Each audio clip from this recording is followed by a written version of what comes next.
দীর্ঘদিন ধরে চিরপ্রতিদ্বন্দ্বী ভারত ও পাকিস্তানের মধ্যে বৈরিতা এবং যুদ্ধংদেহী মনোভাব দক্ষিণ এশিয়ার রাজনীতিকে ছায়ার মতো গ্রাস করে রেখেছে। 1947 সালে ব্রিটিশ উপনিবেশ থেকে স্বাধীনতা লাভের পর থেকেই দুই পরমাণু শক্তিধর দেশ একাধিকবার সরাসরি যুদ্ধের মুখোমুখি হয়েছে। সম্প্রতি কাশ্মীরের পহেলগামে ভয়াবহ হামলার পর উভয় দেশই সরাসরি সামরিক সংঘাতে জড়িয়ে পড়ে। পহেলগামে হামলার ঘটনায় পাকিস্তান ভিত্তিক জঙ্গি সংগঠনের হাত ছিল দাবি করে কোনো যুদ্ধ ঘোষণা ছাড়াই পাকিস্তানের সামরিক অভিযান চালায় ভারত, যার নাম দেওয়া হয় অপারেশন সিঁদুর।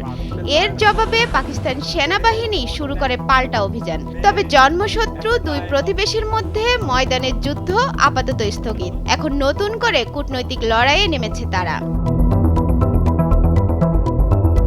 দুই পারমাণবিক শক্তিধর দেশের উত্তপ্ত লড়াইয়ে যখন উদ্বিগ্ন পুরো বিশ্ব, তখন উভয় দেশই যুদ্ধের ময়দান ছেড়ে বেছে নিয়েছে কূটনৈতিক পথ।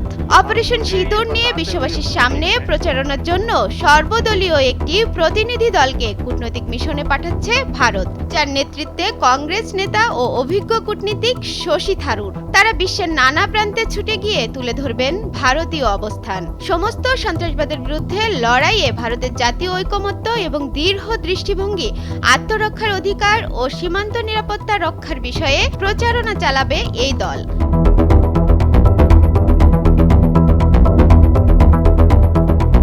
অন্যদিকে বসে নেই পাকিস্তানও। পাকিস্তান পিপলস পার্টির চেয়ারম্যান বিলাওয়াল ভুট্টো জারদারির নেতৃত্বে তারাও তৈরি করেছে সমান শক্তিশালী কূটনৈতিক প্ল্যাটফর্ম।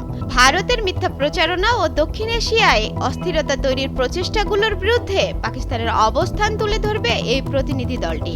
একই সঙ্গে অঞ্চলটিতে শান্তি ও স্থিতিশীলতার জন্য পাকিস্তানের আন্তরিক প্রচেষ্টাও তুলে ধরবে তারা। চলতি মাসের শেষের দিকে জাতিসংঘ নিরাপত্তা পরিষদের সদস্য সহ গুরুত্বপূর্ণ অংশীদার দেশগুলো সফর করবে এই দল।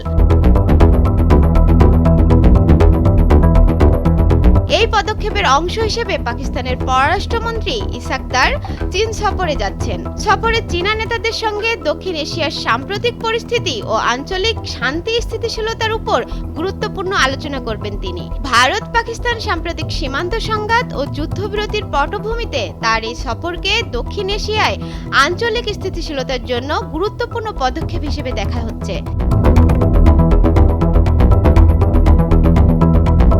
পারমাণবিক শক্তিধর প্রতিদ্বন্দ্বী দুই দেশের মধ্যে সাম্প্রতিক উত্তেজনা সহজে ভয়াবহ যুদ্ধের দিকে গড়াতে পারত। তবে বাস্তবতা, অর্থনীতি, আন্তর্জাতিক চাপ এবং পারমাণবিক ঝুঁকির প্রেক্ষাপটে দুই দেশই শেষ পর্যন্ত কূটনৈতিক পথেই সমস্যা সমাধানের চেষ্টা করছে। যদিও শান্তির পথ এখনো দীর্ঘ ও কণ্টকাকীর্ণ, তবুও এই ঘটনা প্রমাণ করে সামরিক শক্তি যতই জোরালো হোক, শেষ কথা বলে কূটনীতি।